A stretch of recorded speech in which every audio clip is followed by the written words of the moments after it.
Live from the House of LeMay Makeup and Dressing Room.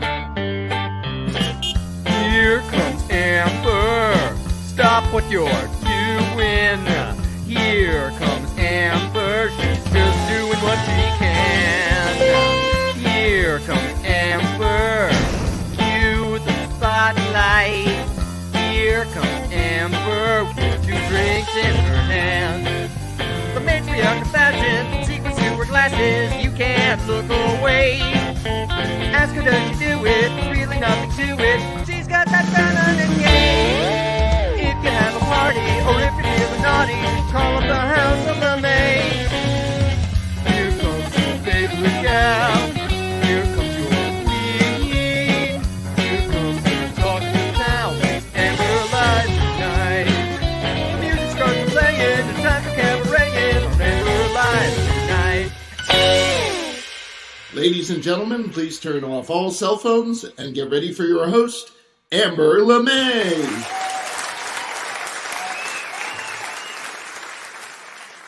Florida woman arrested with a pitchfork, whip, and teddy bear? Police handcuffed a woman in the rain outside a public supermarket and put her in the back of their cruiser. This is just another perfectly abnormal Floridian being harassed by the fuzz. I remember an S&M themed Halloween party I once attended as a witch with the exact same accessories. By midnight, I'd forked 3 willing barbacks, lost my whip in the ladies' toilet, and picked up a real teddy bear. And he came with his own handcuffs. Twice. Let's go.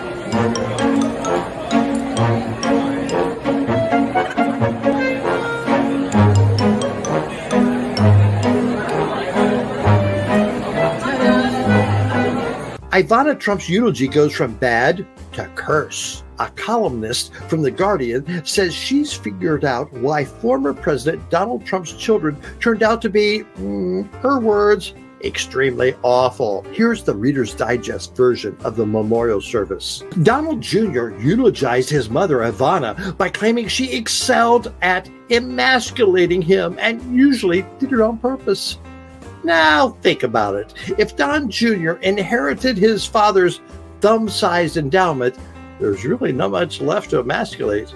And as for Ivanka Trump, she claimed her mother encouraged her to wear shorter skirts. Of course, she gave the same advice to Eric.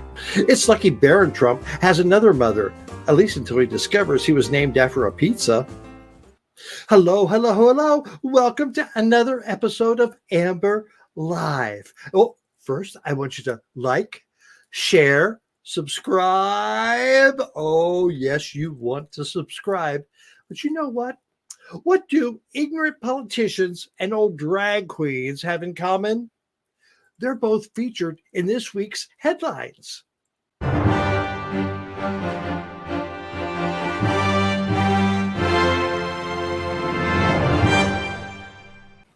We sane Americans all breathed a sigh of relief this week when a majority of the voters in Kansas chose to choose not to ban abortions.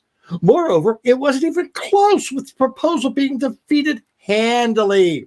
However, while we continue our exhale of exhilaration, those wanting to take away a woman's reproduction rights aren't just in Kansas anymore.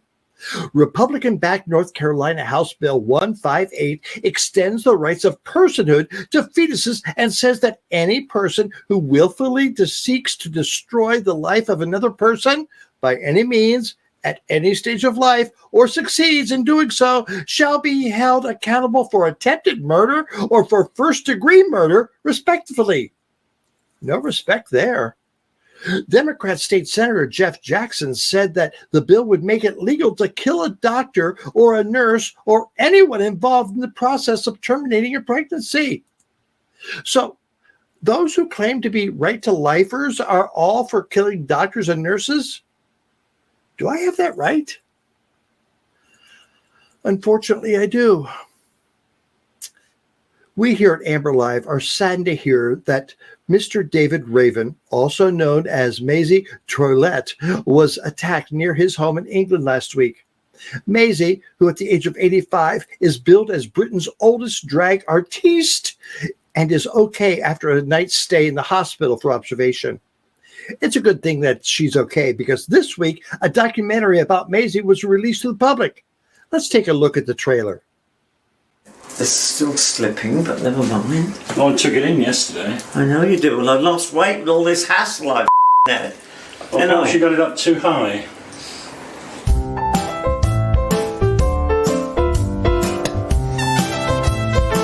Oh yeah, that'll do. New friends are silver, but old friends are gold. Put the wigging upside down. What?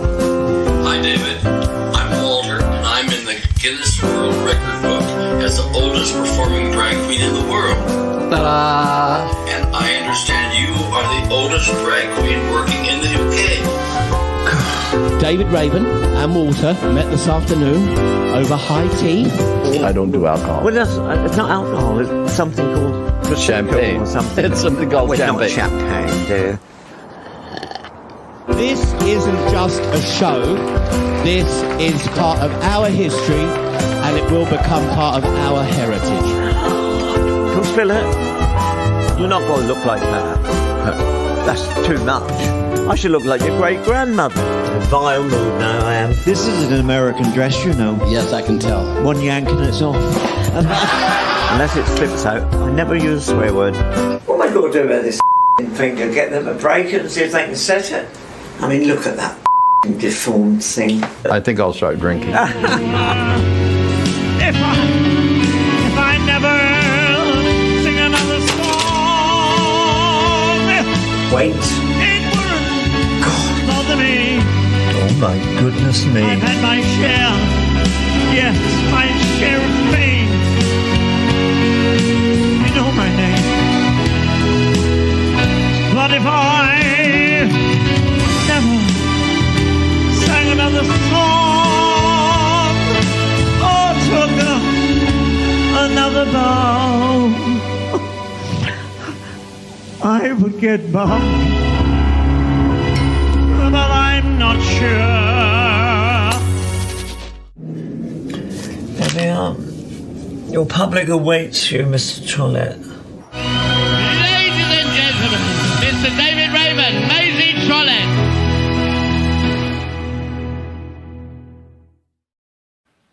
Wow, 85.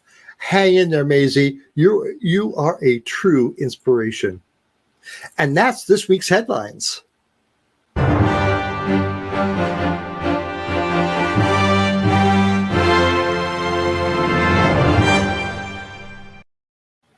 Let's bring Russell in to talk about tonight's show. Come on in, Russell.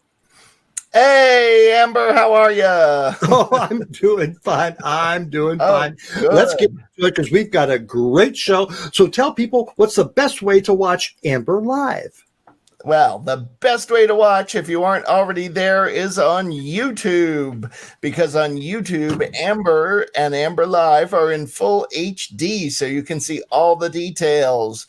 And as you saw at the very beginning of the show, we also have a TikTok channel. We have an Instagram, Facebook, and our website, amberlive.tv, and we have new daily material on all of those. So go take a look at them every day. Check them out. But right now, the best place to be is on YouTube. And that's the other reason to be there, is that all your friends are there and you can chat with them in the chat room. So that makes it twice as fun. And if you can't watch Amber sometime, or you just like to listen to Amber while you drive or when you're out for a walk, we are now putting all the interviews online as podcasts, so you can go listen to Amber on the Amber Live interviews, and you can see we've got them pretty much everywhere you can find great podcasts. So get out there and watch and listen to Amber. Oh, yes. And you want to listen on Wednesday nights when we have Amber Chat. Around 8:15 on Wednesday, we get online and Russell and I just talk. We talk about what we have for dinner, what we're watching on TV, and we've got people from all over the world making comments, and some even say, hey, I want to be on the show, and they'll come in and we'll hook them up, and we see them live as well. And you never know what you'll hear on Amber Chat. No, you never know. You want to know what's happening on TV? Listen to us. That's right. Or what Amber had for dinner. Sure. And so, Russell, what's next? Well, the thing that keeps us all going is the bustiers, LeMay's bustiers. And you can see there are super bustiers with our newest Janet Feeney and Craig Hilliard and our secret admirer and all of our regular bustiers. And the bustiers are so important, and we really appreciate all that you do for us.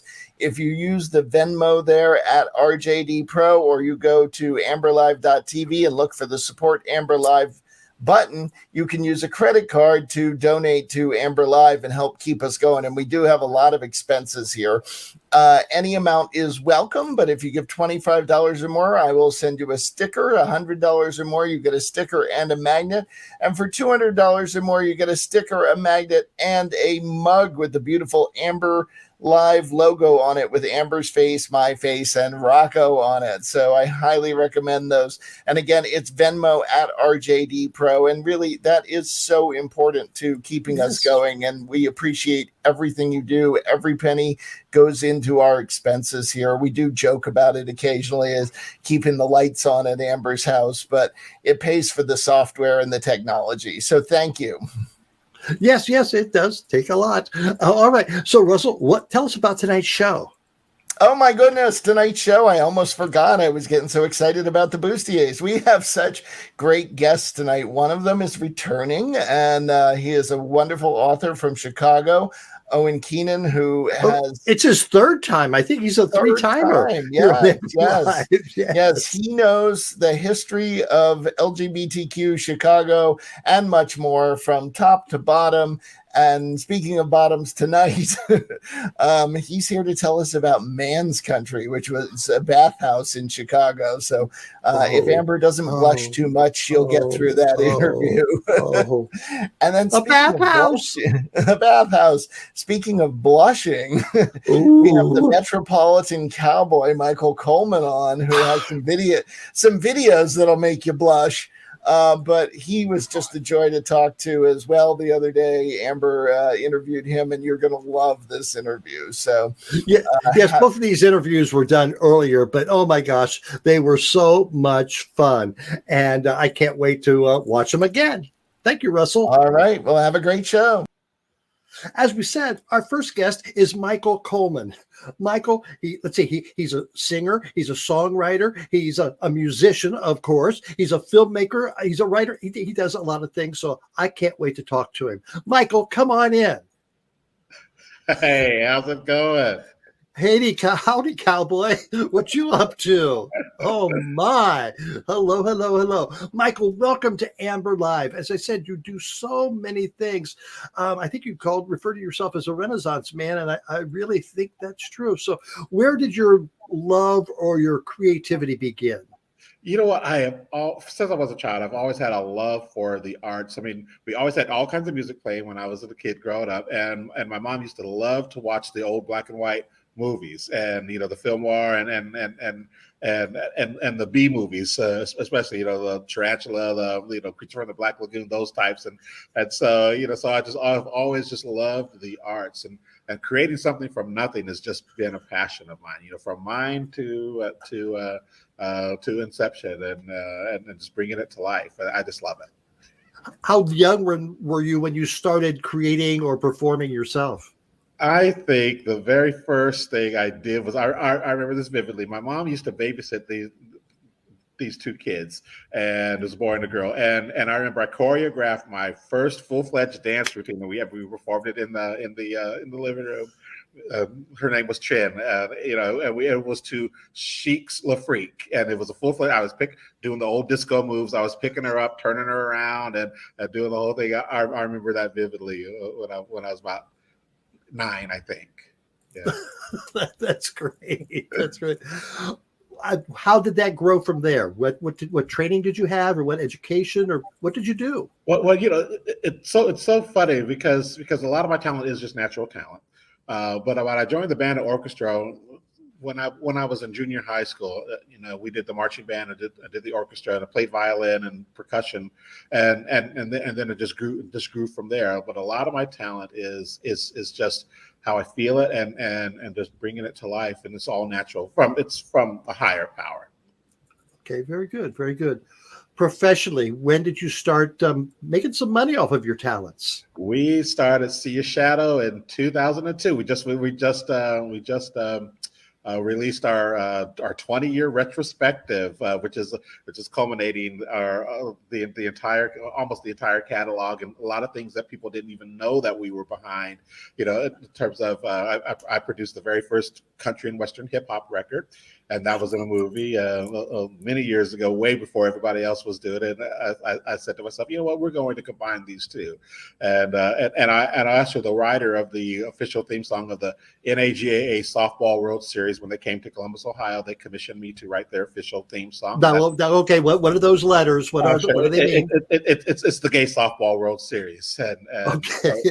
so it's the largest. A lot of people didn't know this. That is the largest amateur sporting event in the that's held every year in the United States. And so when they came to Columbus, Ohio, they commissioned me to write their official theme song, and it was the first time they ever had an official theme song, and we were really happy to do that project.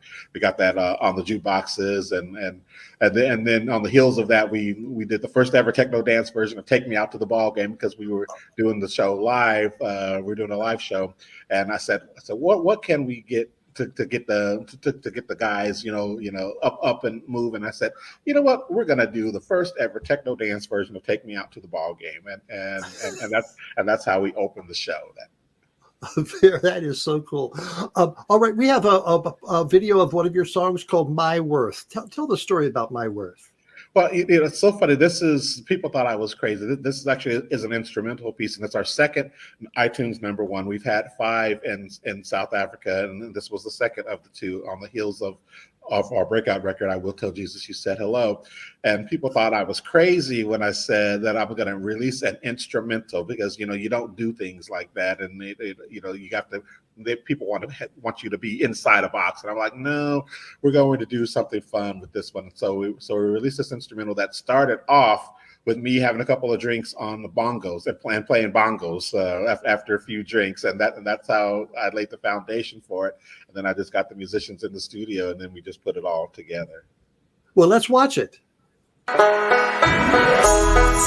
I know my word. I know my word. Say I know my word. I know my word. Say I know my word.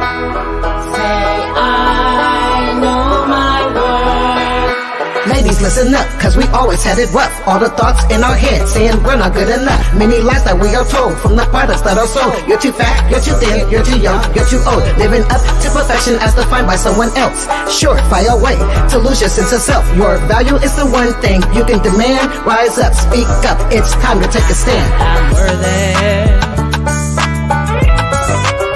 I'm worthy, worthy.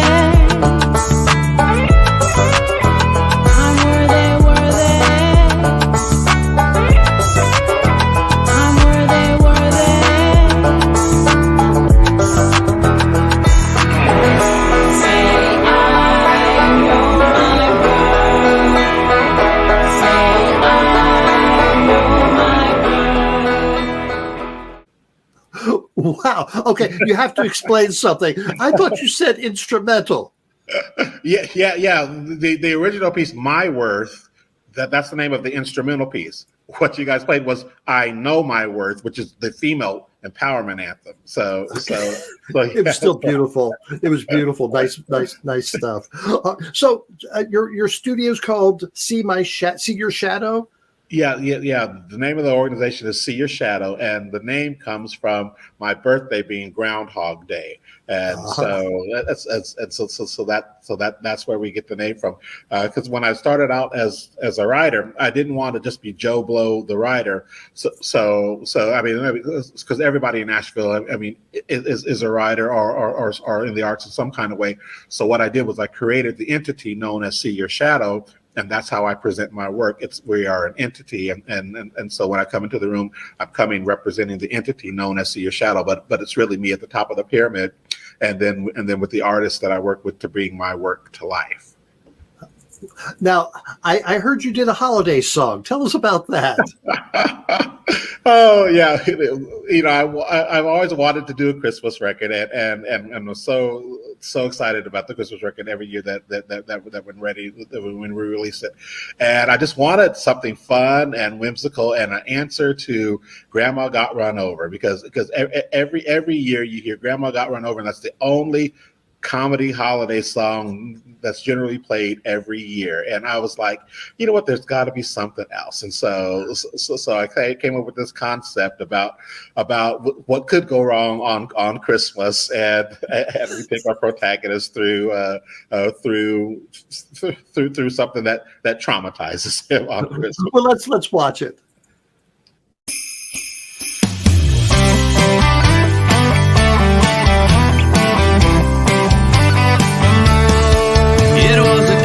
Of mistaken identity, walking home one Christmas Eve. It was not a silent night with sirens and red flashing lights. Said I looked like their suspect, hands behind my back under arrest. Tried to explain but didn't get far. My mugshot on a Christmas card. Decking the halls behind concrete walls. Jack Frost was nipping but not at my nose. Telling Bubba no means no underneath the mistletoe. That holiday spent doing time. Christmas on Cell Block 9.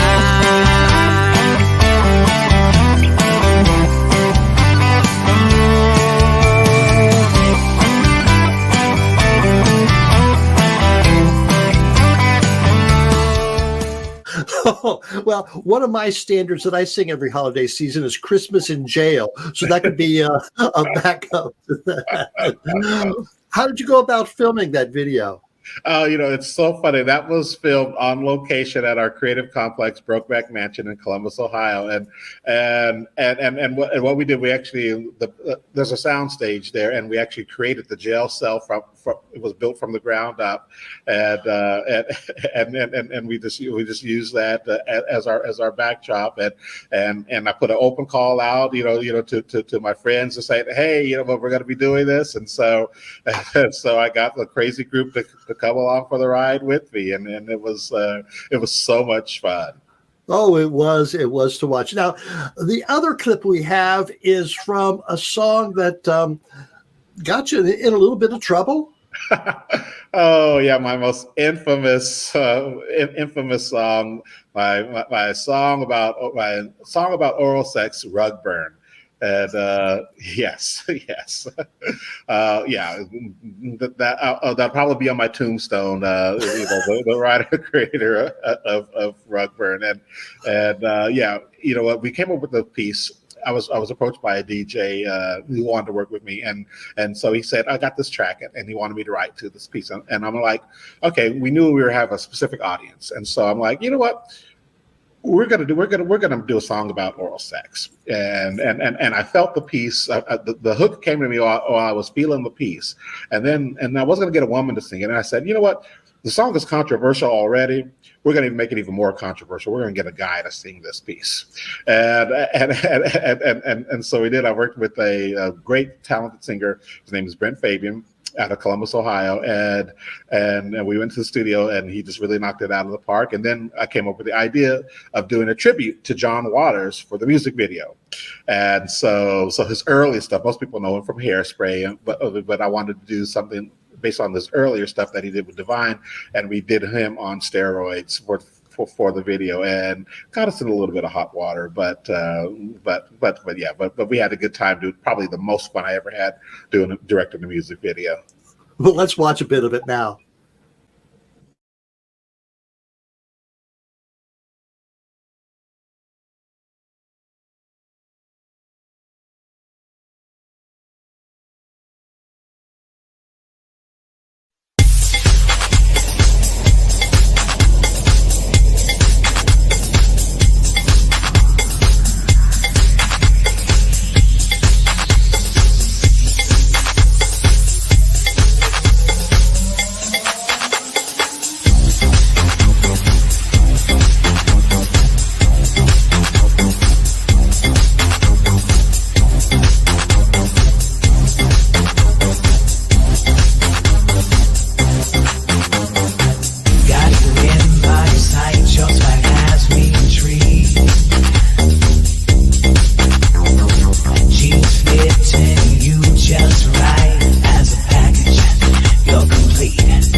that the climax of the video, or was there more?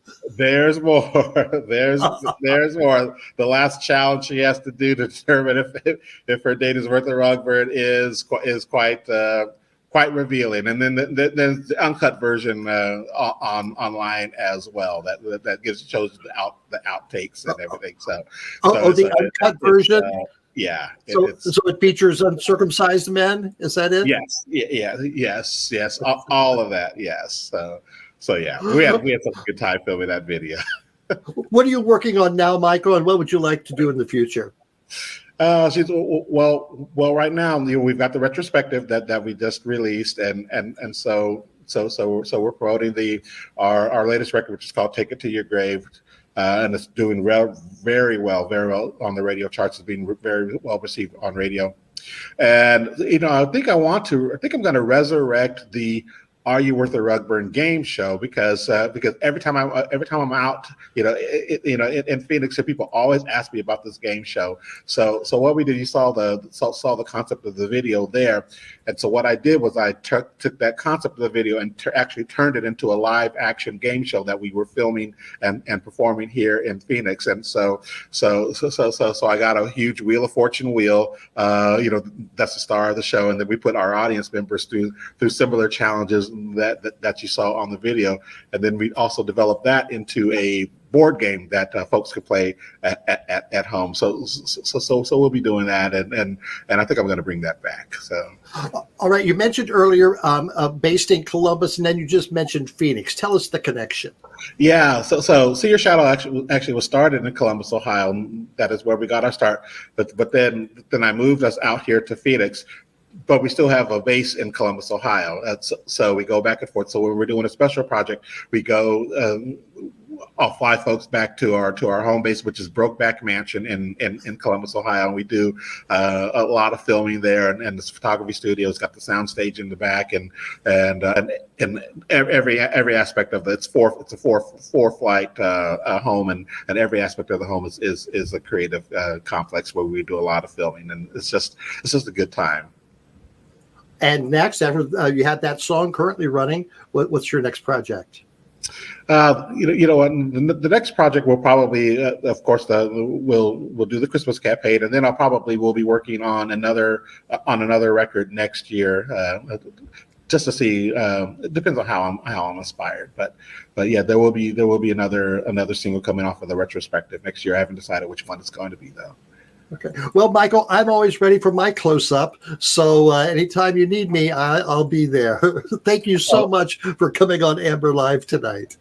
Oh, thank you so much for having me. It's been a pleasure, and keep doing the good work. I love the show. The variety of guests I just love, and so keep it up. Thank you so much. Thank you, Michael.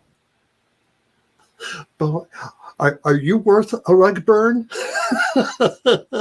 Let's find out. Wasn't that fun? Let's get back to Russell. Russell, come on in. Hi, great interview, Amber. You do so well with these people. It's amazing. Oh, well, he is so good to talk to. My gosh, he just has a great message, great presence, and no sleeves. I like that. All right. Well, there's so much more to come in the show tonight. We still have Owen Keehnen with his history of man's country. And of course, Rocco will be here later on, and then Boog and Shug. And so we are far from over us, but I do want to remind people what keeps us going, and that's our Boostiers. So please, if you can donate, please help us out using that Venmo at RJD Pro. And once again, I will say thank you to all our Boostiers. We really do appreciate it. It's a huge help to all of us. And one other way you can help us out, if you would like, is to head on over to the Amber Live store, and here's a little word about that. What's up, bud? This is Rusty Bean here. Dude, have you checked out the Amber Live merch shop lately? Dude, I'm here to tell you, you should. Because you can see me, Rusty Bean, on the side of a mug. You can get Rusty Bean thinking and drinking so you can do some of your best thinking when you've been drinking. Dude, you know what this calls for? Shot of Fireball. Shot of Fireball. Dude, morning coffee, evening coffee, anything tastes better for Fireball. Straight no chaser, bud. Anyhow, any time of day, it's always good. Dude, while you're at it, you should check out all the other merch they got, too. We got towels, we got shirts, we got hats. Dude, we even got some pillows, bud. But dude, careful when you do that. Don't want you farting on my face, bud. I know that Pappy Pino always used to say, Rusty, a fart is just a cough inside your pants. But dude, I can't be having a face on a pillow if you're just gonna be stanking it up all the time. Dude, you should order some now while I'm still here. Otherwise, they're all gonna get scooped up before you know it, bud. Yeah? He said we have sharts. We have shirts. We don't have sharts. Okay, Rusty? Enunciate. All right, let's get back to the show, Russell. Yes, and now it's time for a great interview with Owen Keehnen. It's time for another Amber Live update. And this time we have a special guest. It's his third appearance on Amber Live. Owen Keehnen, come on in. Hi, good to see you again. People are going to start talking. I'd be disappointed if they didn't. Right. If they're talking about us, they're not talking about someone else. So back in February, you were on because you've written so many books about the gay history of Chicago and plays and magazine articles. And then recently you were on to talk about the AIDS garden in Chicago. And now you want to talk about one of your new projects. Tell us about that. Oh, yeah. What I'm working on now is I'm writing a book.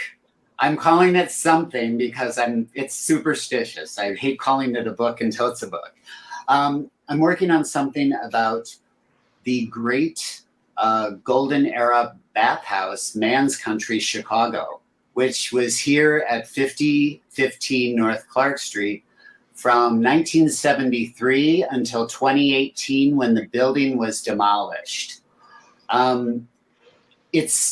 There is so much history wrapped up in that building and its history and the whole era of the golden age of bathhouses. There's so much significance there, especially because bathhouses of that age have been very much demonized and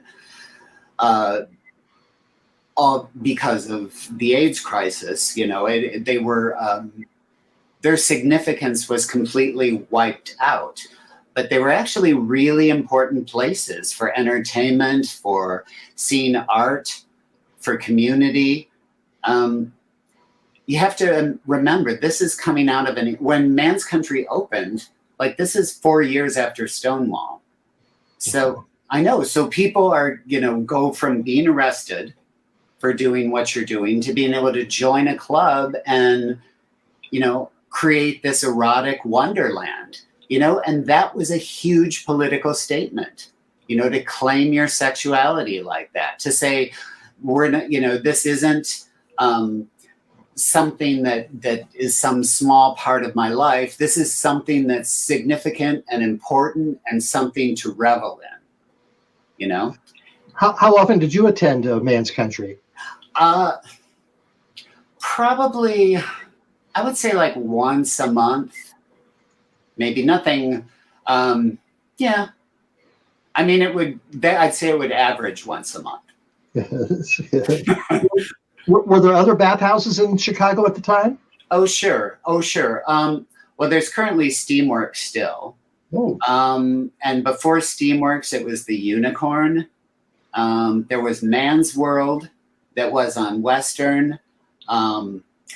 Chuck Renslow, who ended up opening Man's Country, he owned the half a share of Club Bath Chicago, which were also here at the time.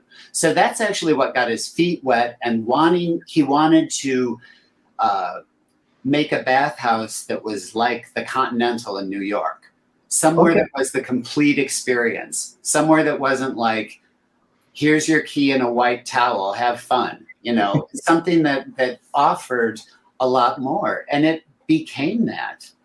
And we've got some pictures. Let's share some pictures that tell us about that. Mm-hmm. All right. So this is one of the early brochures. So it's going to be a new plateau of pleasure. So as you can see, there's very much like a sense of exploration and revelry with all this.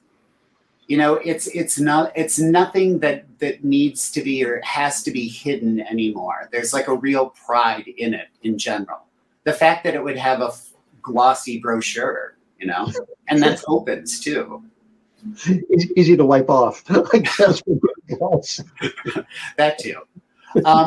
So one of the co-owners of Man's Country was Dom Orjudos, which he's also known as the erotic artist Etienne, who he and Tom of Finland are sort of the big men of gay erotic history. And with that image as well, it's interesting because when Man's Country first opened, there was a Man's Country New York as well, and they were going to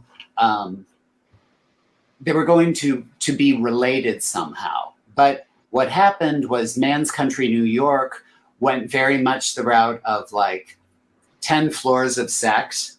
I mean, the Man's Country New York had, I think it was the 8th floor. They had a semi. Like the 8th floor was a semi that was just a big orgy room. Like the back of it, like the actual, like taillights red, the whole deal. But so, and the Chicago version of Man's Country was more like, you know, we're going to bring entertainment here. Rusty Warren was there. Waylon Flowers and Madam were there. I know, some great, Charles Pierce was there. Charles Bush was there, who I just interviewed for the book last week. Oh, and, we have that in common. Yeah. Yes, and it was one of his early sort of performance gigs. Wow. You know, and also as a patron. And this is more of Etienne's work.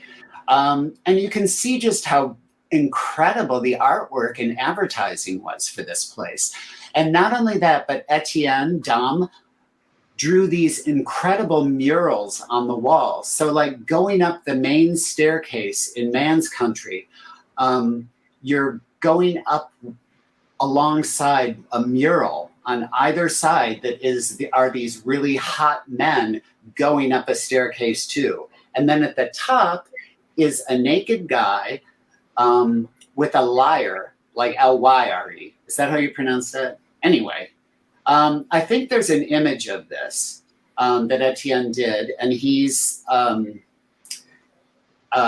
yes, right at the, no, that's not him. Sorry, but it's the same sort of image that's right at the top of the grand staircase going to the music hall.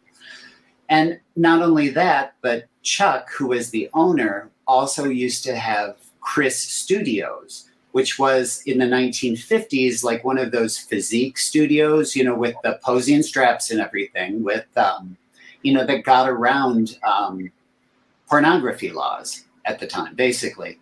And so there were also these incredible, like, original photos from Chris, the studio, of these models from the 50s. There was artwork by the Hun there, all these incredible things. But the most important thing I think about Man's Country that comes out in all this research was that it was such a community space. Like, this was a place to take the party when the bars closed. This was a place people went for the weekend. Like, they brought like throw pillows, beads to hang in the doorway. Like, they brought decor. You know, that was a thing.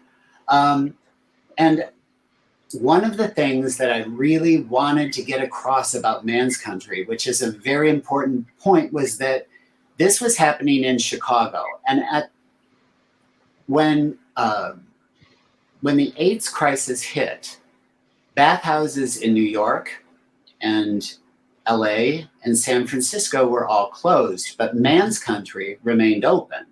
And that's because a decade earlier, some doctors had come to Man's Country, and they were sort of young doctors, and they had an awareness about gay men's health and how that was changing.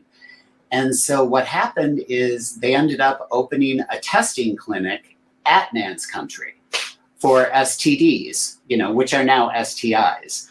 So anyway, one of the great things about that too is one of the MC, the head entertainer, the head of the music hall, all of that was Wanda Lust. And Wanda Lust was visiting a friend in the hospital who had hepatitis. And to make it fun for her friend, she dressed up as a nurse and called herself Nurse Lust and went to see him in the hospital. Well, this coincided with the STD clinic open, and Wanda took that persona to Man's Country. And so she became she made getting tested for STDs fun. Like it became, instead of becoming the shaming thing, it became something that a sexually responsible gay man simply did. It was just the responsible thing to do. And it took the stigma away from it. That succeeded to such a degree that Wanda then and the health providers that were there had a VD van, which was also known as a mobile testing unit, that they took around to all these different places in Chicago, like the hot spots, a corner where all these different significant things, bars were and entertainment places for LGBTQ people. Wanda would jump out of the van in her full nurse garb, 6'7" with her heels on, because Wanda was very tall, and she would run into the bars and try to get people to come out and get tested for STDs. And if you went with Nurse Lust, she gave you a cookie.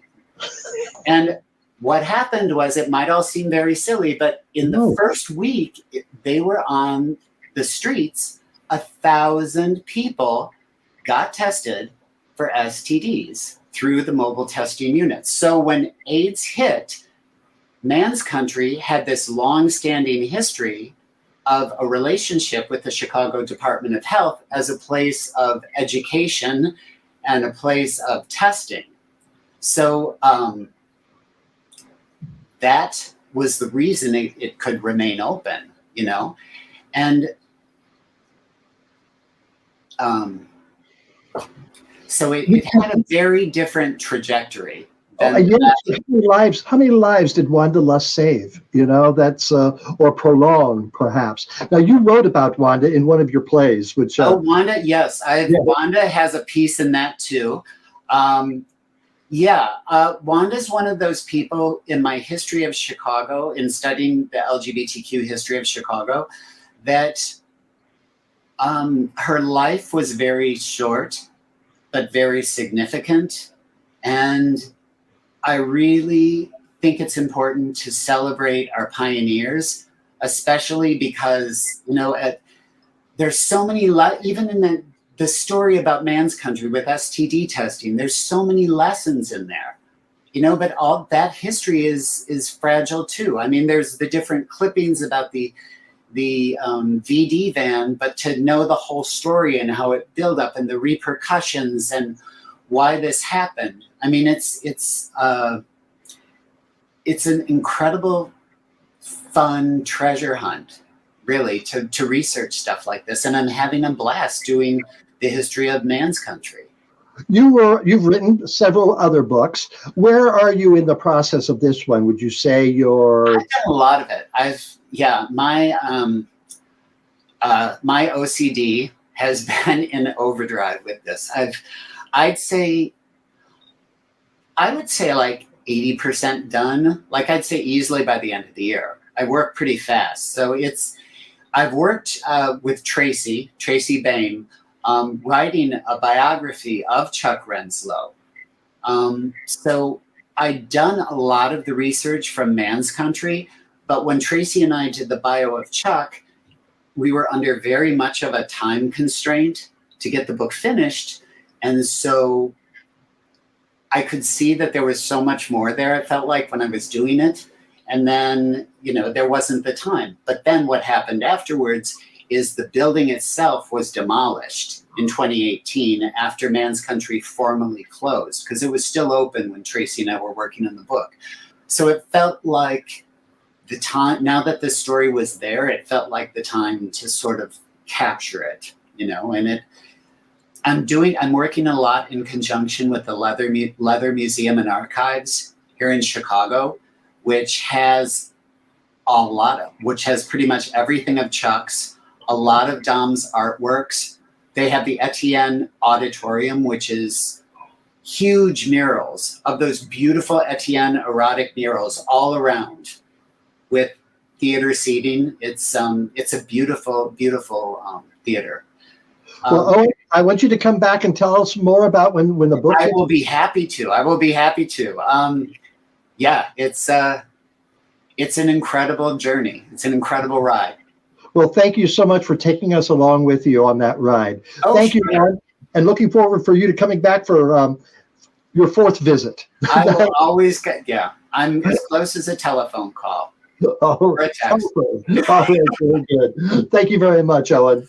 Fascinating. I've got to get to Chicago to meet all of our great guests that we've had from there. Thank you very much, Owen. And now another person I might want to visit down in Long Island is Rocco Zamboni. Hey, Amber. Listen, can I tell you guys a little secret? I'm out here in the suburbs, near the woods, and it's freaking me out. I don't know how people do it. You know, sometimes you think, all right, I could be out with nature and it's okay.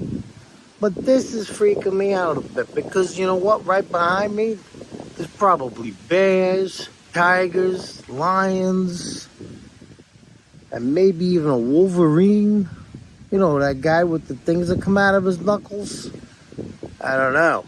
But anyway, I figured I'd come out here and talk to you a bit and just say, this is life on Long Island. It's not just all beaches and suntan lotion and shit. Sometimes you're out here with the trees. And the trees, they say, hey, this place is all right, you know? Except for the termites and shit like that. So this is where I am today. I figured I'd share with you, Amber, and all of Amber's crew, that I'm out in nature, because I dig it. Rocco likes nature. What does that mean to anybody? I don't think it means anything to anybody but me. That's all that matters, me. So, this is what's up.